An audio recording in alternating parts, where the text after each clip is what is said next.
Assalamualaikum warahmatullahi wabarakatuh.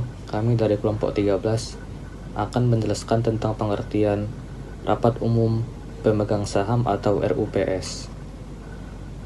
Dengan anggota kelompok, saya Farhan Azhari Harahap dan Zefa Faiz Arya Sutapohan.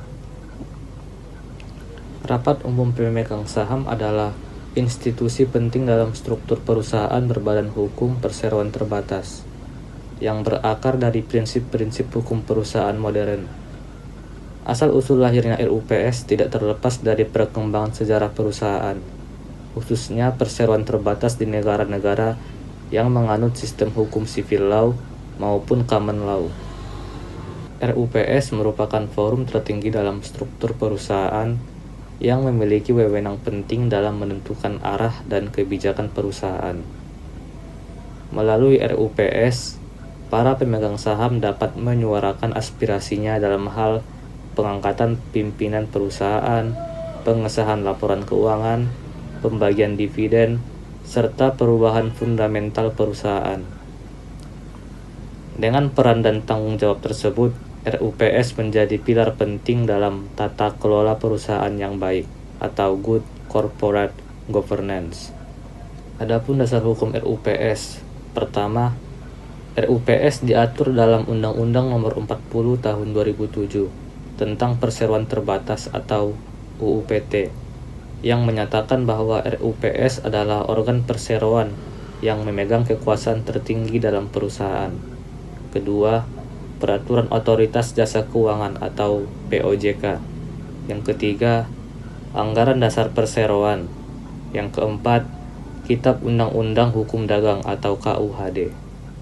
Adapun peran RUPS yaitu pertama, sebagai organ pengambil keputusan tertinggi dalam perusahaan. Kedua, menjadi wadah aspirasi dan kontrol dari para pemegang saham terhadap jalannya perusahaan. Ketiga, menentukan arah kebijakan perusahaan melalui persetujuan atas kebijakan direksi yang bersifat strategis.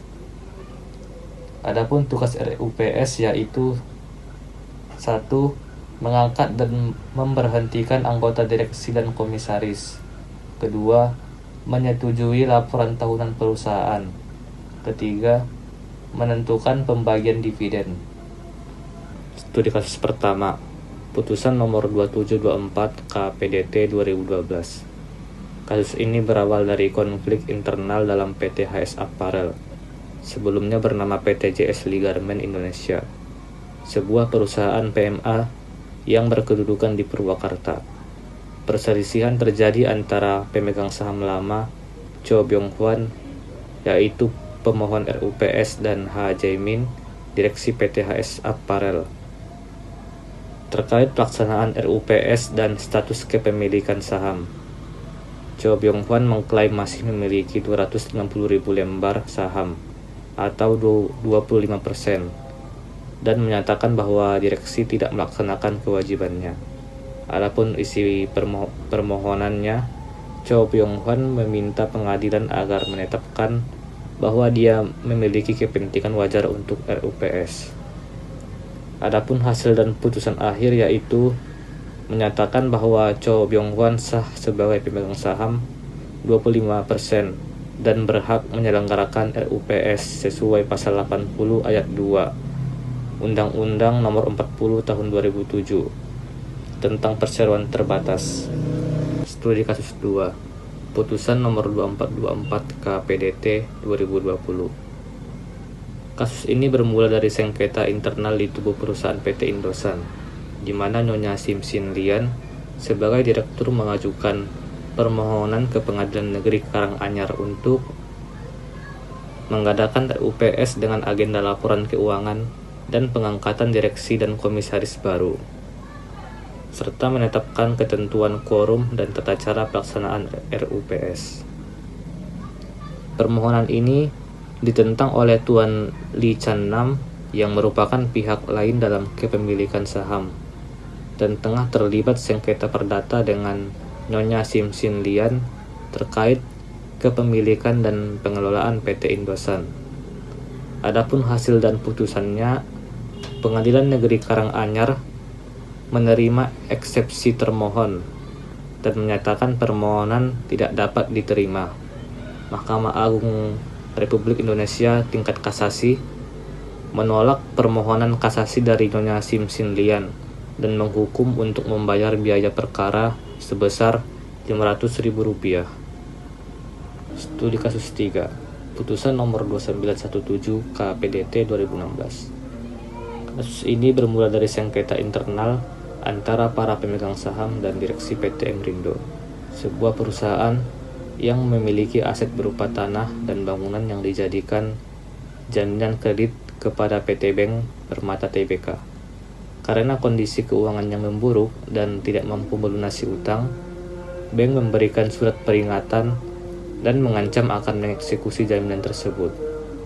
Tuan Suryawan atau pemohon kasasi sebagai Direktur PT Emrindo ingin mengalihkan atau menjual aset perusahaan untuk menghindari eksekusi oleh bank. Namun, untuk melakukan itu, ia memerlukan persetujuan RUPS sesuai dengan Undang-Undang Nomor 40 Tahun 2007 tentang Perseroan Terbatas. RUPS 1 dan 2 yang diselenggarakannya hanya dihadiri oleh 60% pemegang saham, tidak memenuhi quorum minimal 75% untuk RUPS pertama dan 66,67% untuk RUPS kedua.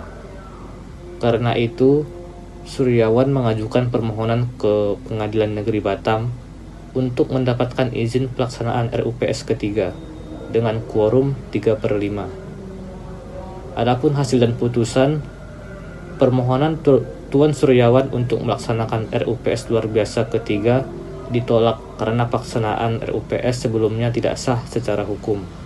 Dengan demikian, pelaksanaan RUPS pertama dan kedua tidak sah dan permohonan quorum untuk RUPS ketiga tidak dapat dikabulkan. Sekian yang dapat saya sampaikan. Kurang dan janggalnya saya mohon maaf. Kepada Allah saya mohon ampun. Wabillahi taufiq wal hidayah. Wassalamualaikum warahmatullahi wabarakatuh.